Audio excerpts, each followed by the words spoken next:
Hello to you, Ms. Reeves. It's good to see you. Thanks for joining us on the programme. I bet you're enjoying this contest, aren't you? Good morning, Kate. I bet you're enjoying this contest, aren't you? I mean, the Conservatives are obviously ripping shreds out of each other at the moment. But my big worry about the Conservative Party leadership contest is that it is so small compared to the challenges we face as a country, whether those are the day-to-day challenges of being able to get a passport and then to actually get out of the country if you're successful in getting one, the challenges of getting a hospital appointment or a doctor's appointment, or indeed the cost of living crisis, which is people's number one concern right now, especially ahead of the October increase in energy prices. And it just feels to me that neither of the two remaining contenders for the Conservative leadership really have answers to the big challenges we face as a country. From Labour's calculations, can Liz Truss cut taxes by £30 billion? I don't see how those numbers stack up, and it will be interesting to see whoever wins the contest, whether what they do as Prime Minister might be a little bit different to what they promised during a leadership contest. If you promise big tax cuts, you've got to be honest and say where the money's going to come from. It either has to come from further cuts to public spending. And if you look at the report today from the Health Select Committee, and I think you've had Jeremy Hunt on the programme, that shows that the health service is on its knees with no plan to get the doctors and nurses and others to provide the essential healthcare that we need, all the money has to come from higher borrowing, which will put further pressure on inflation and interest rates. And I don't think that either candidate are being responsible in saying how they're going to fund the things that they are promising. In 2023, rate of corporation tax, which is, of course, paid on company profits, due to increase, I think, to 25% from 19%. Liz Truss says she won't do that. She'll scrap that rise. What would Labour do?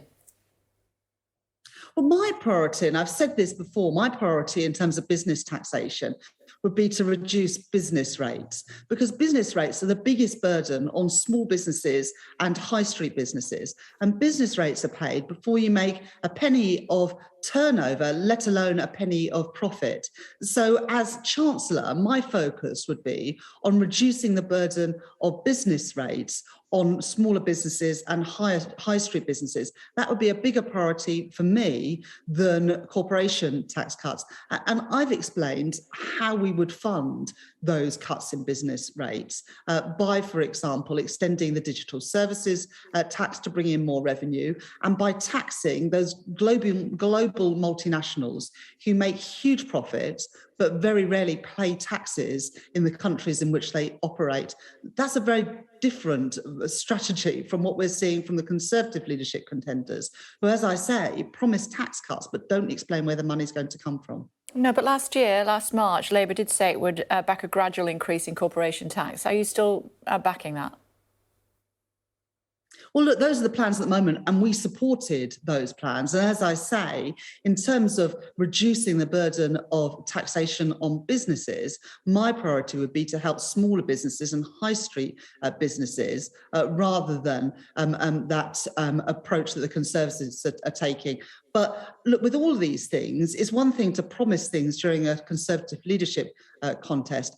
I would want to see from whoever's the next Prime Minister the detailed and costed plans that they've got, and then we'll take a view of them when they come. But at the moment, I just feel that the candidates are promising whatever they think is needed to win a leadership contest within their own party, rather than the policies and the strategies that are needed to grow our economy. And that's the focus of Keir Starmer's speech today, of how we're going to actually grow our economy, because over the last 10 years or so, the economy has flatlined, with growth bumping along. Next year, our growth forecasts say that we are going to have the slowest growth in the G20, apart from Russia, and that we're going to have the highest inflation in the G7.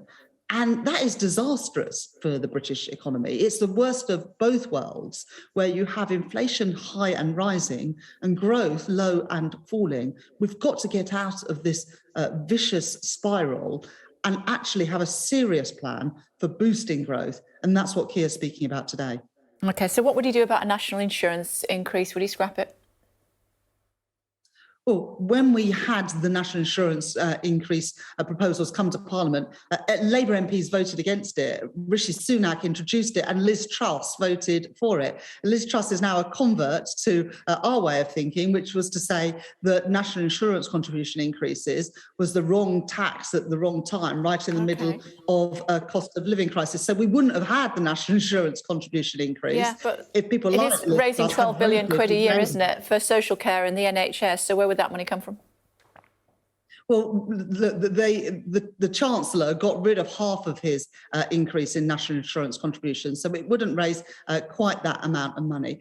But it doesn't seem right to me that it is almost working people under the Conservatives that are bearing the burden of taxation. It's why I've set out some targeted tax increases on the very wealthy. So we've said that we would abolish the non-dom tax status, because if you make Britain your home, you should pay your taxes here. We've said that if you're a private equity boss, your bonuses should be treated as income and not as capital gains. And if you send your children to private school and you have the ability to afford those fees, that there should be VAT on those school fees. And so those are some of the things we would do to make our tax system fairer.